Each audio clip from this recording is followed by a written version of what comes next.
Bismillahirrahmanirrahim. Assalamualaikum warahmatullahi wabarakatuh. Alhamdulillah wassalatu wassalamu ala Rasulillah wa ala alihi wa sahbihi wa man wala amma ba'd. Ikhwatal Islam rahimakumullah, para peserta kajian Tazkiyatun Nufus yang dirahmati Allah. Pertama-tama kita senantiasa memuji Allah Subhanahu wa taala dan bersyukur kepadanya atas segala limpahan rahmat dan hidayahnya sehingga kita dapat bertemu kembali di ruang Zoom dalam kajian Tazkiyatun Nufus. Salawat dan salam senantiasa tercurahkan kepada junjungan kita Nabiullah Muhammad sallallahu alaihi wasallam serta keluarga dan para sahabatnya, para pengikutnya yang tetap setia berpegang teguh kepada sunnah-sunnah beliau dan para sahabatnya hingga hari kiamat kelak. Amin ya rabbal alamin. Ikhwatal Islam rahimakumullah, kita masih membahas tentang apa namanya kitab Mukhtasar Minhajul Qasidin yang ditulis oleh Al-Imam Ibnu Qudamah Al-Maqdisi rahimahullah ta'ala. Kita sampai pada pasal atau pembahasan atau subpembahasan tentang keadaan-keadaan orang yang berbaur atau orang-orang yang orang-orang yang ya mendatangi para penguasa dan para pejabat-pejabat yang zolim. Di sini disebutkan bahwasanya seseorang yang berbaur dengan para penguasa yang zolim atau para pejabat yang zolim itu ada tiga keadaan. Ya, untuk pada pertemuan kali ini kami menyebutkan dulu hanya satu keadaan saja. Adapun yang lainnya insya Allah kami akan jelaskan pada pertemuan selanjutnya. Keadaan yang pertama atau kondisi yang pertama adalah seseorang yang mendatangi para penguasa yang zolim. Ya, dia sengaja mendatangi penguasa yang zolim, berbaur dengan penguasa yang zolim, para pejabat yang zolim, ya. Namun dia tidak melakukan amar ma'ruf nahi mungkar, ya, tidak melakukan amar ma'ruf nahi mungkar, artinya tidak menyuruh kepada kebaikan dan tidak mencegah daripada kemungkaran yang terjadi pada penguasa atau pejabat yang zolim itu. Ya, maka keadaan ini adalah kondisi yang sangat jelek, yang sangat buruk, ya, yang dilakukan oleh seseorang seandainya dia berbaur kepada para penguasa, para pejabat-pejabat yang zolim. Disebutkan dalam riwayat hadis yang sahih yang diriwayatkan oleh Imam Abu Dawud, Tirmidzi dan yang selainnya. Hadis ini disahihkan oleh Syekh Albani. Nabi kita Muhammad SAW bersabda, "Man ata abwabas salatin uftutina." Barang siapa yang mendatangi pintu-pintu para sultan, ya, para penguasa, para raja, maka dia akan kena fitnah, akan terfitnah. Maksudnya ini mendatangi pintu-pintu artinya berbaur, ya, berbaur dengan para sultan, ya, para raja, para penguasa, namun dia tidak melakukan amar ma'ruf nahi mungkar, maka dia pun terfitnah. Terfitnah artinya dia pun ikut dalam hal-hal yang menyelisih syariah, ya, karena dia tidak sanggup untuk melakukan menegakkan amar ma'ruf nahi mungkar. Disebutkan dalam riwayat yang lain, ya, wa masdada abdun min sultan qurban illa sdada minallahi bu'dan. Tidaklah seseorang itu dekat dengan seorang raja, dengan seorang penguasa, melainkan dia akan bertambah jauh dari Allah Subhanahu wa taala. Ini maksudnya jika seseorang itu tidak menegakkan amar ma'ruf nahi mungkar, tidak berdakwah, tidak mengajak kepada kebaikan, tidak mencegah kepada kemungkaran, ya, hanya sekedar dia mengambil sesuatu atau ingin mendapatkan manfaat dari penguasa tersebut, ya penguasa yang zalim tersebut, melainkan dia akan semakin jauh dari Allah Subhanahu wa taala. Artinya semakin jauh, yaitu dia semakin jauh dengan meninggalkan syariat Allah atau tidak menegakkan syariat Allah Subhanahu wa taala. Ya, tapi sekali lagi ini yang dimaksud adalah para sultan, ya para raja penguasa yang zalim, ya. Adapun para penguasa yang baik, ya yang tidak zalim, ya insya Allah maka penguasa tersebut ya berjalan di atas koridor Islam yang benar, di atas syariat Islam yang benar. Tapi kalau ada penguasa, para raja, para pejabat yang zalim, ya ini yang harus seseorang jangan sampai dia khususnya misalnya seseorang yang memiliki ilmu, misalnya memiliki ilmu, ya memiliki ilmu agama, tapi dia tidak mampu menegakkan amar ma'ruf nahi mungkar, ini yang masuk dalam hadis Rasulullah SAW yang kami tadi baru bacakan. Waqala Hudzaifah ibnul Yaman radhiyallahu anhu, salah seorang sahabat Rasulullah SAW berkata, "Iyyakum wa mawaqifal fitan." Ya, waspadalah kalian terhadap tempat-tempat munculnya fitnah. Ya, tempat-tempat munculnya fitnah. Artinya tinggalkanlah tempat-tempat atau kondisi-kondisi yang menyebabkan timbulnya fitnah. Baqila wa ma mawaqiful fitan. Maka dia mengatakan apa yang dimaksud dengan kondisi-kondisi atau tempat-tempat yang munculnya fitnah. Qala abwabul umara. Ya, beliau mengatakan pintu-pintunya para pemimpin, para penguasa. Ya. Yadkhulu ahadukum 'alal amir fa yusaddiquhu bil kadhib wa yaqulu ma laysa fi. Ya, salah seorang dari kalian masuk menemui berbaur dengan para penguasa, para pemimpin, lalu dia membenarkan ya perkataan yang diucapkan oleh pemimpin itu, penguasa itu, padahal itu adalah ucapan yang dusta, ya, atau dia mengatakan ya mengatakan sesuatu yang bukan faktanya. Ya, ini yang dikhawatirkan. Ya, jika ada seseorang yang mana apalagi dia misalnya memiliki ilmu tetapi dia tidak bisa menggunakan ilmunya itu untuk mengajak sang penguasa itu kepada kebenaran, mencegah kepada kebenaran, maka inilah yang akan menimbulkan fitnah. Sehingga pun dia membenarkan apa yang diucapkan seorang penguasa, tetapi apa yang disampaikan oleh penguasa adalah kedustaan, kemaksiatan misalnya, tapi dibenarkan. Auzubillahi min zalik. Wa qala ba'dul umara li ba'd zuhad. Ya, ada sebagian para penguasa berkata kepada seseorang yang ahli zuhud, ya, atau orang yang zuhud. Zuhud itu orang yang tidak terlena dengan kehidupan dunia, dengan gemerlapnya dunia. Maka para penguasa itu mengatakan, ala ta'tina, ya, tidakkah engkau menemui kami, berbaur bersama kami? Faqala akhafu an in addaitani, ya, saya khawatir jika saya mendekatimu, maka engkau akan bisa menimbulkan fitnah kepadaku. Wa in aqsaitani, jika engkau menjauhkan aku, jika aku jauh darimu, maka engkau akan menghalangi hak-hakku darimu. Walaysa biyadika ma urid. Namun saya tidak menginginkan apa yang ada pada kekuasaanmu. Wala fi yadi ma akhafu alaik, dan saya tidak takut terhadap apa yang saya miliki dari dirimu. Maksudnya meskipun engkau berupaya menzolimi saya terhadap hak saya tidak takut. Wa innama ataka man ataka liyastaghniya bika amman siwak.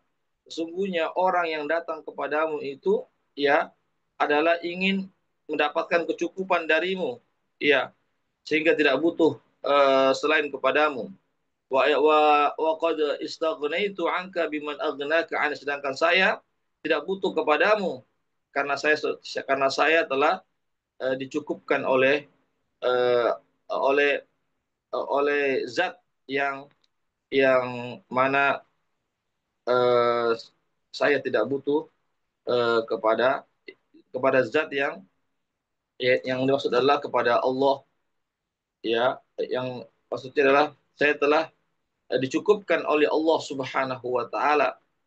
Ya, artinya tidak perlu saya meminta kecukupan dari kamu, meminta pertolongan dari kamu, tetapi saya cukup meminta pertolongan hanya kepada Allah Subhanahu wa taala. Luar biasa ya. Ini perkataan yang sangat menyentuh sekali. Ya, dia tidak terlena, terbujuk dengan ajakan-ajakan penguasa karena dia khawatir, ya, jangan sampai dia terbawa arus, dia terfitnah, dia melakukan pelanggaran-pelanggaran syariat. Ya, seandainya ada perbuatan-perbuatan sang raja atau penguasa itu yang menyelisih syariat dan dia tidak mampu untuk meluruskannya. Sehingga makanya dia pun tidak mau mendatangi berbaur dengan sang raja atau penguasa itu. Ikhwatal Islam, azakumullah. Ya. Kemudian orang yang mendatangi para penguasa, ya ikhwatal Islam, azakumullah, maka dia telah eh, ya telah menjerumuskan dirinya, ya, untuk bermaksiat kepada Allah Subhanahu wa taala. Maksudnya ini kepada yang zolim, ya, kepada penguasa yang zolim, baik dia melakukan maksiat kepada Allah dengan perbuatannya atau perkataannya atau diamnya. Ya. Adapun dengan perbuatannya, ya, dia masuk kepada menemui para raja atau penguasa yang zolim itu, pada umumnya dia itu menempati tempat-tempat yang mana tempat itu telah merupakan hasil rampasan. Ya, artinya para penguasa itu telah merampas tempat tersebut, ya, apakah tanah atau rumah atau yang semisalnya dari rakyatnya. Ya, ini eh, yang apa namanya, yang perbuatan kemaksiatan yang dia lakukan karena perbuatannya itu memasuki tempat yang mana tempat itu adalah hasil rampasan, ya, yang dilakukan oleh sang pemimpin zalim kepada rakyatnya. Ikhwatal Islam, azakumullah. Ya.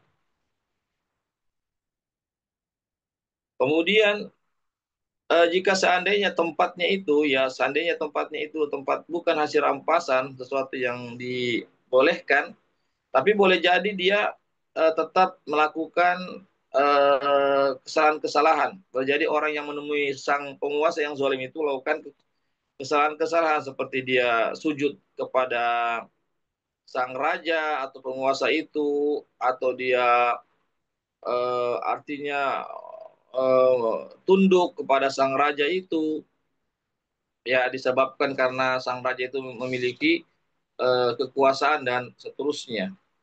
Ya, tunduk, ya, merendahkan diri kepada orang yang zolim adalah kemaksiatan. Ya, adalah kemaksiatan. Ya, jadi kita tidak boleh tunduk, tidak boleh kita merendahkan diri kita kepada orang yang zolim, karena itu bentuk kemaksiatan. Ya, bahkan kita tunduk saja kepada orang kaya itu tidak boleh, apalagi kita tunduk kepada orang yang zolim. Ya, maka jika kita telah tunduk kepada orang yang zolim, ya, jika kita tunduk kepada orang yang kaya saja, itu bisa menyebabkan 2/3 agama kita akan hilang. Apalagi kalau kita tunduk kepada orang yang zolim. Ya, kita merendahkan diri kepada orang yang zolim. Ikhwatal Islam. Kemudian mencium tangan kepada orang yang zolim adalah kemaksiatan. Kepada pemimpin yang zolim adalah kemaksiatan. Kecuali kalau kita takut. Seandainya kalau kita tidak mencium, kita akan mendapatkan hukuman. Maka itu dalam keadaan darurat. Ya, maka itu tidak mengapa. Ya, atau seseorang itu boleh mencium tangannya seorang pemimpin yang adil. Ya, seorang penguasa yang adil, maka itu diperbolehkan, atau mencium tangannya seorang ulama, para ulama, ya, maka itu diperbolehkan. Adapun selain daripada mereka, maka itu kita cukup memberikan salam saja tanpa mencium tangannya. Yang kedua adalah orang yang menemui para raja atau penguasa yang zolim itu, dia akan menjerumuskan dirinya bermaksiat kepada Allah dengan perkataannya. Ya, contoh misalnya dia mendoakan kebaikan kepada orang yang zolim, memuji orang yang zolim, ya, atau dia membenarkan apa yang dikatakan oleh oleh penguasa yang zalim itu, meskipun perkataannya perkataan dusta, perkataan-perkataan yang melanggar syariat. Ya, ya, ikhwatal Islam, azakumullah. Ini berupa ucapan-ucapan, ya, perbuatan-perbuatan maksiat yang berupa kemaksiatan yang berupa ucapan. Jika seseorang itu menemui atau berbaur dengan penguasa yang zalim. Ikhwatal Islam, azakumullah. Ya, jadi disebutkan dalam hadis, dalam sebuah asar, ya, man da'a zalim bitulil baqa faqad ahabba an yusallah. Barang siapa yang mendoakan kepada orang yang zalim, penguasa yang zalim, agar dia panjang usianya, maka sungguh dia ingin Allah itu sesungguhnya dia ingin orang itu berbuat maksiat, terus berbuat maksiat kepada Allah Subhanahu wa taala. Jadi yang kita mesti doakan kepada penguasa yang zalim adalah, yaitu aslahakallah, semoga Allah memperbaiki dirimu, memperbaiki perbuatanmu, meluruskan perbuatanmu, atau Allah, semoga Allah memberikan taufik hidayah kepada, itu yang kita doakan. Ya. Yang terakhir adalah kemaksiatan berupa diamnya seseorang di hadapan penguasa yang zalim. Ya, misalnya dia melihat bahwasanya penguasa pejabat itu menggunakan karpet-karpet atau tempat-tempat yang terbuat dari sutra, dia diam.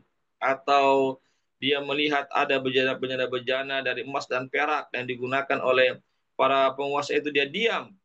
Ya, atau pakaian-pakaian, ya, eh, yang digunakan oleh anak-anak mereka yang laki-laki dari sutra, dari kain sutra, dia diam, dan lain-lainnya.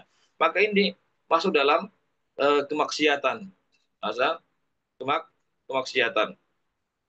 Ya, jadi siapa yang diam terhadap kemaksiatan, maka dia sama dengan orang yang berbuat kemaksiatan, ikut membantu kemaksiatan itu. Ya, ikhwatal Islam, azakumullah. Ya, oleh karena itulah eh, bagi orang yang yang menemui penguasa yang zalim, maka dia berkewajiban untuk menegakkan amar ma'ruf nahi mungkar, ya, tatkala terjadi penyelisihan syariat di tempat tersebut. Ikhwatan Islam, azakumullah. Ya, ini barangkali yang bisa kami sampaikan. Ya, eh,